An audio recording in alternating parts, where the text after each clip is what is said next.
Hey guys, welcome back to my channel IT techno info में। और मैं हूं किश्वर खान। गाइस, आज इस ट्यूटोरियल में मैं आपको डिज़ाइनिंग देन लेआउट टैब समझाने वाली हूं।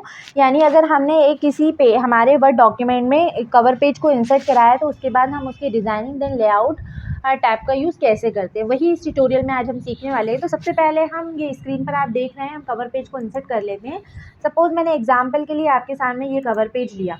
ओके, ये कवर पेज आपके सामने आया तो आप स्क्रीन पर अब नोटिस करेंगे मेन्यू बार में, तो आपको डिज़ाइनिंग देन लेआउट टैब दिख रहा है। अब आप यहाँ पर एक बात और नोटिस कीजिएगा कि जब हम कवर पेज कुछ दूसरा लेते हैं तो किसी में तो फॉर्मेट टैब आता है और किसी में जो आता है वो आपका डिज़ाइनिंग देन लेआउट टैब आता है। ओके, अब इनमें क्या डिफरेंस होता है तो पहले आप ये समझ लीजिए। फॉर्मेट टैब उस टैब में आते हैं जिसमें शेप्स वगैरह दिए रहते हैं, यानी शेप्स की आप फॉर्मेटिंग कर सकते हैं, उनके कलर वगैरह को चेंज कर सकते हैं। और कुछ कवर पेज आपको प्रीडिफाइंड ऐसे दिए गए हैं जिनमें टेबल का यूज़ किया गया है। यानी ये जो आपके सामने स्क्रीन पर आपको दिख रहा है, ये टेबल फॉर्मेट में कवर पेज वर्ड की तरफ से आपको प्रोवाइड कराया गया है, तो इसीलिए आपको इसमें डिज़ाइनिंग देन लेआउट टैब मिल रहा है। ओके, ये डिज़ाइनिंग लेआउट टैब अगर आप यहाँ पर भी यूज़ कर लेंगे तो इसके बाद अगर आप जो ऑप्शन आपका टेबल है, टेबल ग्रुप, आप उसको इंसर्ट कर सकते हैं। तो ये वाले टूल जो आज मैं आपको पढ़ाने वाली हूँ ये आपके यूज़फुल उसके लिए भी हो जाएंगे। ओके, तो यहाँ पर आप इनको अच्छे से समझिएगा।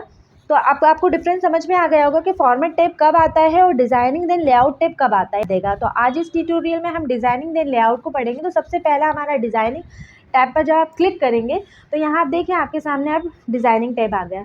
अब डिज़ाइनिंग टैब में फर्स्ट जो ग्रुप है वो टेबल स्टाइल ऑप्शन है। तो टेबल स्टाइल ऑप्शन आप तब तक यूज़ नहीं कर सकते जब तक आप आपके स्क्रीन पर जो कवर पेज दिख रहा है आप उसमें यहाँ से कोई भी टेबल स्टाइल को अप्लाई नहीं करेंगे।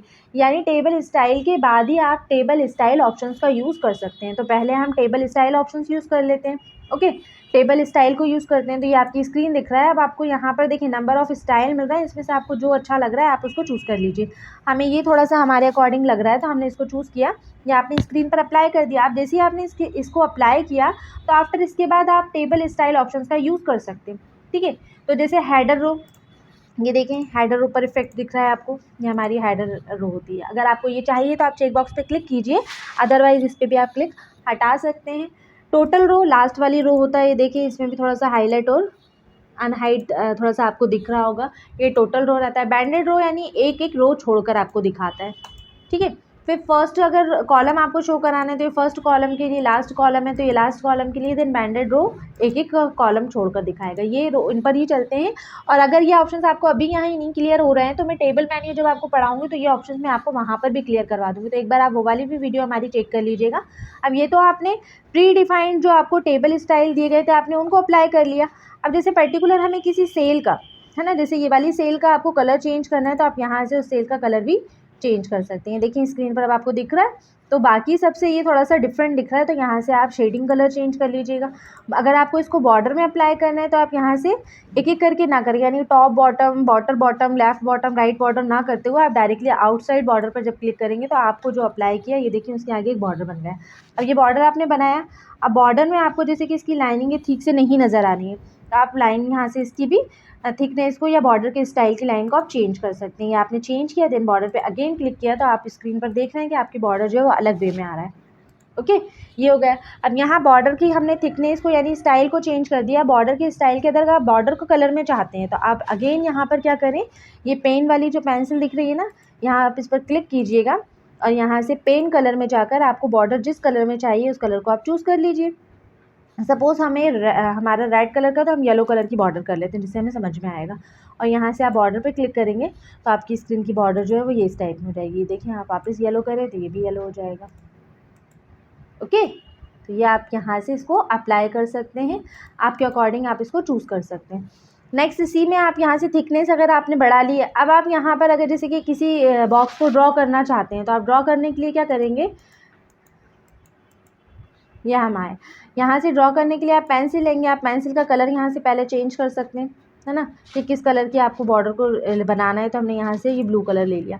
अब यहाँ लाइनिंग इस स्टाइल में चल रही है तो मैं लाइनिंग को यहीं से ले लेती हूँ, थोड़ा सा लाइन का स्टाइल जो है ये वाला ले लेती हूँ। ओके, इसके बाद आपने क्या किया, ये ले लिया, ड्रॉ कलर लिया, लाइन का कलर ब्लैक लिया, पेंसिल आपकी स्क्रीन पर अप्लाई हो गई। आप यहाँ से इसको ड्रॉ कर सकते हैं। तो जितने आपको कॉलम एंड रो यहाँ बनाना है आप यहाँ पर बना सकते हैं। देखिए दिख रहा है आपको, तो आप ये अपने कवर पेज में यानी इनको डिसाइड भी कर सकते हैं। ये लाइनिंग, अब ये लाइनिंग ही एक्स्ट्रा आ गई, अगर आपको ये नहीं चाहिए तो आप पहले पेंसिल को हटा दीजिए, ड्रॉ पेंसिल पे एक बार और क्लिक करेंगे तो आपका पेंसिल चला जाएगा। और यहाँ से इरेजर का यूज़ करके जो भी रो एंड कॉलम आपको एक्स्ट्रा लग रहा है ऐसे ड्रैग करके आप इसको भी रिमूव कर सकते हैं। अब इरेजर पॉइंटर को आपको हटाना है तो इरेजर ऑप्शन पे आप वापस अगेन क्लिक करेंगे, कहते हैं इरेजर चला जाएगा। अब ये तो था हमारा डिज़ाइनिंग मेन्यू। आई होप कि आपको डिज़ाइनिंग मेन्यू बहुत अच्छे से समझ में आ गया होगा। इसके बाद अब हम लेआउट को समझते हैं। तो लेआउट पर जब आप क्लिक करेंगे तो आपकी टेबल ये है, मतलब ये जो कवर पेज है इसमें टेबल का फॉर्मेट दिया गया है। अब यहाँ से आपको पर्टिकुलर किसी सेल को सिलेक्ट करना है। तो सेल को सिलेक्ट करने का वैसे तरीका तो ये है कि आप माउस से बहुत अच्छे से कर लेते हैं, लेकिन आप लेआउट टैब के अकॉर्डिंग में यहाँ से इस ऑप्शन से भी टेबल को या किसी भी चीज़ को सिलेक्ट कर सकते हैं। तो कवर पेज में हमें जो टेबल प्री डिफाइंड दी गई है उस टेबल को हम कैसे सिलेक्ट करेंगे, तो यहाँ सिलेक्ट ऑप्शन पे जब आप क्लिक करेंगे तो आपको 4 ऑप्शंस मिलेंगे। सिलेक्ट सेल का मतलब होता है कि पर्टिकुलर एक सेल को सिलेक्ट करना। सिलेक्ट कॉलम का मतलब होता है कि जिस कॉलम पर कर्सर रखा है वही कॉलम सिलेक्ट होगा। सिलेक्ट रो का मतलब होता है कि जिस सेल पर कर्सर रखा है सिर्फ वही कर्सर आपका जो रो है वो सिलेक्ट होगा। और सिलेक्ट टेबल का मतलब होता है ऑल ओवर टेबल जो आपके कवर पेज के अंदर है वो पूरी टेबल सिलेक्ट हो जाए। तो यहाँ पर जिस ऑप्शन पे आप क्लिक करेंगे वो ऑप्शन आपका फॉलो हो जाएगा। यानी सपोज हमें पूरी टेबल को सिलेक्ट करना है तो आप टेबल पे क्लिक करेंगे तो आप स्क्रीन पर देखना है कि आपके इस कंडीशन में पूरी टेबल सिलेक्ट हो गई है। ठीक है, अब आपको अगेन जैसे कि किसी पर्टिकुलर कॉलम को सिलेक्ट करना है तो आप कॉलम पे क्लिक करेंगे तो इस कंडीशन में आपका क्या होगा, कॉलम अकेला सिलेक्ट हो जाएगा। ये कॉलम पे सिलेक्ट रखा और ये कॉलम सिलेक्ट हो जाएगा। ओके, व्यू ग्रिड लाइंस का मतलब होता है कि कुछ चीज़ें हमने ऐसी अप्लाई की हैं जिसमें आपकी ग्रिड लाइन शो नहीं हो रही है। टेबल स्टाइल अगर हमने ऐसा दिया है जिसमें आपको ग्रिड लाइन नहीं दिखती है, तो ग्रिड लाइन यानी हमें क्या हेल्प करवाती है कि जिससे हमें समझ में आ जाता है कि हमारा रो एंड कॉलम। अब यहाँ स्क्रीन पर आप देख रहे हैं कि अभी जैसे यहाँ मिटा हुआ दिख रहा है, ये समझ में नहीं आ रहा कि रो एंड कॉलम हमारा कहाँ से। तो आप उस कंडीशन में लेआउट ऑप्शन के अंदर जब व्यू ग्रिड लाइन पे क्लिक करेंगे तो आप थोड़ा सा नोटिस करें, यहाँ पर ये एक लाइन एक्स्ट्रा आ गई, ये लाइन आ गई है, तो ये हमारी ग्रिड लाइंस कहलाती हैं। ये हमें ये हेल्प कराती हैं कि हमारा रो एंड कॉलम कहाँ से स्टार्ट हो रहा है। ठीक है, तो ये व्यू ग्रिड लाइन से आप अगेन इस पर क्लिक करेंगे तो देखिए ग्रिड लाइंस स्क्रीन पर से चली जाएंगी। ओके, अब यहाँ से आप जो टेबल है यानी जो आपका कवर पेज में जो इंक्लूड टेबल है उस टेबल की प्रॉपर्टीज़ को चेंज कर सकते हैं। तो प्रॉपर्टीज़ में जो टेबल आया है वो बाय डिफ़ॉल्ट सेंटर में आया है। आप इसको left side then right side इसके अलाइन को कर सकते हैं। देन टेक्स्ट रैपिंग जो है वो अराउंडिंग में आता है कवर पेज के अंदर। वैसे टेबल का जो अराउंडिंग है वो नन रखा जाता है, लेकिन आप इसको अगर रखना चाहते हो तो रख सकते हैं। तो यहाँ ये टेबल की सेटिंग हो जाएगी। इसके बाद अगर आपको रो में कोई चेंजेस करना है यानी रो को आपको अक्रॉस पेजेस पे रखना है या प्रीवियस रो में जाना है, नेक्स्ट रो में जाना है ना, तो यहाँ से आप रो के ऑप्शंस को एक्टिवेट कर सकते हैं। दैन कॉलम को चेंजेस करना है तो आप कॉलम की विड्थ को बढ़ा सकते हैं यहाँ से। देन प्रीवियस कॉलम पे जाना है या नेक्स्ट कॉलम पे जाना है तो आप यहाँ से रख सकते हैं। कॉलम में जो आपका मेजरमेंट है वो इंचेस में आए या अदर किसी और वे में आए तो यहाँ से आप उसे भी सिलेक्ट कर सकते हैं। पर्टिकुलर सेल पर अगर आपको कोई पोजीशन सिलेक्ट करनी है यानी वर्टिकल अलाइनमेंट आप सेल का भी यहाँ पर रख सकते हैं। बाय डिफॉल्ट टॉप चल रहा है, आप सेंटर देन बॉटम भी इसको अप्लाई कर सकते हैं। सेटिंग के बाद आप ओके ऑप्शन का यूज़ करेंगे। ठीक है, अभी यहाँ भी हम कैंसिल करना है। तो ये तो था आपका प्रॉपर्टीज़ के बाद जैसे कि मैंने अभी आपको ड्रॉ करना बताया था, मैं ड्रॉ नहीं कर रही, मैं यहाँ पर आपको इंसर्ट करना बता रही हूँ। सपोज़ मुझे यहाँ पर ये डिलीट ऑप्शन हम पढ़ेंगे थोड़ी देर के बाद, पहले हम ये इंसर्ट को समझ लेते हैं। अब देखिएगा यहाँ आपको इंसर्ट के लिए 4 ऑप्शंस मिल रहे हैं, insert above, insert blue. Insert above and insert blow आपको एक रो या रो इंसर्ट करवा कर देगा। ठीक है, जैसे कि हमारा कर्सर यहाँ रखा है तो आप इसके अबव यानी ऊपर एक कोई रो चाहते हैं तो आप क्या करेंगे, इंसर्ट अबव पर क्लिक करेंगे तो आपके सामने एक रो इंसर्ट हो जाएगा। इसी तरीके से कर्सर पोजीशन आप जहाँ रखेंगे उसके नीचे अगर आपको एक रो चाहिए तो इंसर्ट ब्लो करेंगे तो उसके नीचे एक इंसर्ट रो आ जाएगा। लेफ़्ट करेंगे तो इस कंडीशन में आपका कॉलम आएगा, यानी हम ये कर्सर रखते हैं और इसके लेफ़्ट में मुझे एक कॉलम चाहिए तो मैं लेफ़्ट करूँगी, ये देखिए आप यहाँ पर ये कॉलम आ गया। इसी तरीके से आपको और कहाँ चाहिए तो वहाँ आप कर्सर रख दीजिए। ये देखिए एक कॉलम तो ऑलरेडी यहाँ पर है, मुझे एक कॉलम और चाहिए तो मैं इंसर्ट राइट कॉलम करूँगी तो यहाँ पर एक कॉलम और आ जाएगा। आप नोटिस कीजिएगा स्क्रीन पर जहाँ मैं पॉइंटर लेकर जा रही हूँ, तो ये इंसर्ट यानी इंसर्ट अगर आप किसी चीज़ को करते हैं या डिलीट करते हैं, सिलेक्शन करते हैं, तो इन तीनों चीज़ों के लिए कर्सर पोजीशन मायने रखती है कि जिससे आपको पता चलता है कि एक्चुअल में आप किस पोजीशन पे इंसर्ट कर रहे हैं, डिलीट कर रहे हैं या फिर सिलेक्ट कर रहे हैं। ओके, तो अब यहाँ देखें ये तो मैंने इंसर्ट करा दिया। अब जो चीज़ें आपको एक्स्ट्रा लग रही हैं, सपोज़ हमें ये वाला जो कॉलम है, ये देखें अभी कर्सर जहाँ पर ब्लिंक हो रहा है, दिख रहा है आपको ये, हाँ, तो ये कॉलम हमारा एक्स्ट्रा है तो मुझे इसे डिलीट करना है। अब हमारी कंडीशन हमें पता है ना कि इस कॉलम को मुझे डिलीट करना है, तो उसके लिए आप यहाँ डिलीट ऑप्शन पे जाएंगे, आपको फिर 4 ऑप्शन मिल रहा है, delete cell, delete column, delete row, then delete table. अब हमारी रिक्वायरमेंट यहाँ क्या है, कॉलम को डिलीट करना है, तो हम डिलीट कॉलम पे क्लिक कर देंगे। आप स्क्रीन पर देख रहे हैं कि आपका कॉलम चला गया। अब इसी तरीके से ये वाला कॉलम भी आपको एक्स्ट्रा लग रहा है, आप इस पर कर्सर रखें और यहाँ पर आकर डिलीट में जाएँ और इस कॉलम पे अगेन क्लिक करेंगे जब आप, तो कॉलम फिर से चला जाएगा। अब जैसे हमने ये एक्स्ट्रा रो को इंसर्ट करा था तो हमारे कवर पेज के हिसाब से ये भी एक्स्ट्रा लग रहा है, तो आप डिलीट में जाएँ और इसमें भी क्या कर देंगे, डिलीट रो कर देंगे, तो आपका रो डिलीट हो जाएगा। एक हमने नीचे भी इंसर्ट कराया था, तो आप इसे भी डिलीट कर लीजिए, डिलीट रो।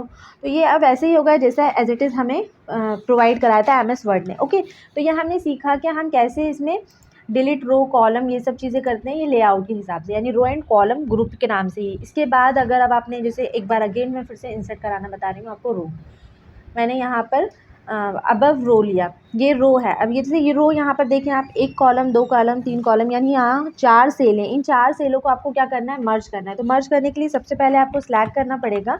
आपने सिलेक्ट किया तो मर्ज ऑप्शन आपके सामने इनेबल हो चुका है। आप इस ऑप्शन पे क्लिक करेंगे तो ये चारों जो सेलें हैं वो मर्ज होकर एक हो जाएंगी, ठीक है। इसी तरीके से नेक्स्ट ऑप्शन जो है वो स्प्लिट सेल है। स्प्लिट सेल का मतलब होता है कि एक सेल को नंबर ऑफ़ सेल में बांटना, ये हमारा स्प्लिट सेल कहलाता है। स्प्लिट सेल पे जैसे ही आप क्लिक करेंगे तो आपके सामने ये स्क्रीन आ रहा है। अब स्क्रीन में आपसे पूछा है नंबर ऑफ़ रो, आपको कितने रो चाहिए, देन नंबर ऑफ़ कॉलम आपको कितनी चाहिए, ठीक है। हमें 2 और 1 का रेशो ही चाहिए। जैसे सपोज़ मुझे यहाँ पर 1 रो चाहिए और 2 कॉलम चाहिए, तो आप यही रेशो रख सकते हैं, लेकिन आप इस रेशो को इंक्रीज़ और डिक्रीज़ भी कर सकते हैं। जैसे कि यहाँ मुझे कॉलम जो है वो 3 चाहिए, तो यहाँ से आप इनको इंक्रीज़ कर लीजिए, और रो कितनी चाहिए, हमें 2 चाहिए, तो हमने यहाँ पर रो को 2 किया। देन ओके बटन पे जैसे ही आप क्लिक करेंगे तो यहाँ देखिए स्क्रीन पर आपकी जो है स्क्रीन ड्रॉ करने से बेहतर ये आपका स्प्लिट ऑप्शन रहता है। अब ये तो आपने किसको, सेल को स्प्लिट किया है। स्प्लिट करने के बाद आप टेबल को भी स्प्लिट कर सकते हैं। तो यहाँ स्प्लिट टेबल पे जैसे ही आप क्लिक करेंगे तो आपकी टेबल जो है स्प्लिट हो जाएगी 2 पार्ट्स में। एक बार कंट्रोल Z में करती हूँ तो नॉर्मल टेबल हो जाएगी आपकी। ये आपका मर्ज ग्रुप था। मर्ज ग्रुप के बाद आता है आपका सेल साइज़। सेल साइज़ में ऑटो फिट ऑप्शन है। ऑटो फिट का मतलब होता है कि आप अपनी टेबल के बिहेवियर को कैसा रखना चाहते हैं। ऑटो फिट टू कंटेंट, तो जितना कंटेंट हमारी टेबल में लिखा है, जो आपका टेबल है वो कंटेंट के अकॉर्डिंग कन्वर्ट हो जाएगा, ये देखिए, ठीक है। इसी तरीके से हम जो बाय डिफ़ॉल्ट रखते हैं वो फिक्स कॉलम विड्थ रखते हैं। आप इन पर क्लिक करके देख लीजिएगा, आपको डिफरेंस समझ में आ जाएगा। अभी हम इसको फिक्स कॉलम विड्थ रख रहे हैं, इसकी पोजीशन को। आप यहाँ से रो एंड कॉलम की हाइट एंड विड्थ को बढ़ा सकते हैं। टेबल में जो आप टेक्स्ट लिख रहे हैं उसके अलाइन आप 9 तरीके से सेट कर सकते हैं। ओके, ये 9 अलाइनमेंट आप देख लीजिएगा। और अगर आपने कोई सेल में टेक्स्ट लिखा है तो उसके आप डायरेक्शन को भी चेंज कर सकते हैं। सेल मार्जिन आप यहाँ से सेट कर सकते हैं कि टॉप की मार्जिन बाय डिफ़ॉल्ट 0 चल रही है, बॉटम की मार्जिन जो है वो 0 चल रही है। आप इसको इंक्रीज़ और डिक्रीज़ करा सकते हैं। ऐसे ही लेफ़्ट और राइट की मार्जिन भी आप यहाँ से सेट कर सकते हैं। सेटिंग के बाद आप ओके ऑप्शंस पर क्लिक करेंगे। अभी इस पर भी हम कैंसिल कर रहे हैं। और इसके बाद अगर आपको सॉर्टिंग वगैरह करना है तो प्री डिफाइंड कवर पेज पे सॉर्टिंग वगैरह की ज़रूरत नहीं पड़ती है, ये हम टेबल पर सीखेंगे। आई होप गाइज़ आपको ये मेन्यूज़ बहुत अच्छे से समझ में आ गए होंगे। इसके अदर भी अगर आपको कोई इन्फॉर्मेशन चाहिए तो आप हमें कमेंट्स बॉक्स में कमेंट्स करके ज़रूर बताइएगा। और अभी तक आपने चैनल को लाइक एंड सब्सक्राइब नहीं किया तो जल्दी से चैनल को लाइक एंड सब्सक्राइब कर दीजिए और मेरे साथ यहीं बने रहिए। जब तक के लिए take care and bye bye.